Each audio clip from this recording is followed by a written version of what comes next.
Zimbabwe ministers snub Mugabe's cabinet meeting. Harare, a Zimbabwean ruling party senior official says cabinet ministers have snubbed a call by President Robert Mugabe to attend a meeting. Lovemore Matuke says all ministers heeded a party directive to skip the cabinet meeting and instead attend a party caucus to discuss impeaching Mugabe.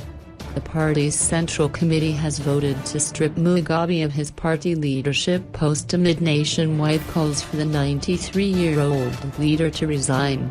Mugabe, however, says he plans to preside over a ruling party congress next month. The ruling party is poised to begin impeachment proceedings against Mugabe on Tuesday. 1025 Four regional countries are meeting on Zimbabwe's political crisis. South Africa's president is joining the Angola-hosted summit of the Southern African Development Community, along with the leaders of Zambia and Tanzania. The committee of the regional bloc has recommended a full summit of all 16 members to discuss Zimbabwe, where longtime President Robert Mugabe faces impeachment after his firing of his deputy and positioning of the unpopular First Lady to succeed him. 945 The Zimbabwe vice president whose firing kicked off the country's political crisis says President Robert should heed the clarion call and resign immediately. The people of Zimbabwe have clearly spoken. The new statement from Emmerson Mnangagwa makes clear that he remains outside Zimbabwe after fleeing and won't return until his security is guaranteed. Mnangagwa confirms that Mugabe has invited him to return for a discussion on the recent events. But given the events that followed my dismissal, I cannot trust my life in President Mugabe's hands. He says his security was withdrawn upon his firing and he was informed that plans were underfoot to eliminate me once arrested. Mnangagwa says he is aware of the impeachment proceedings that start Tuesday against Mugabe and I will not stand in the way of the people and my party.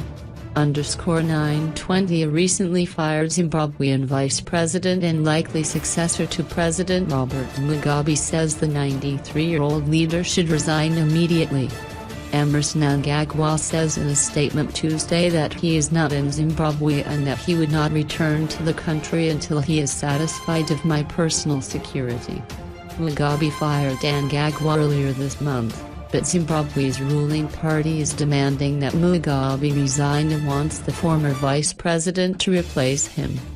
The ruling party is poised to begin impeachment proceedings against Mugabe on Tuesday as Parliament resumes, and it has instructed government ministers to boycott a cabinet meeting Mugabe has called for Tuesday morning.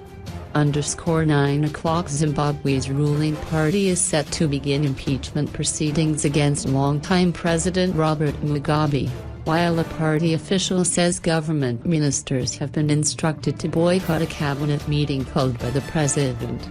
Ruling party chief whip Lovemore Matuke tells the Associated Press minutes before the cabinet meeting is expected to start that ministers have been told to instead attend a meeting at party headquarters to work on the impeachment. Parliament resumes Tuesday. Mugabe's chief secretary on Monday summoned ministers to the cabinet meeting at State House, the president's official residence. Mugabe is finding himself increasingly isolated. The military on Monday night said the vice president he recently fired, sparking the political turmoil, will return to Zimbabwe shortly and has made contact with Mugabe.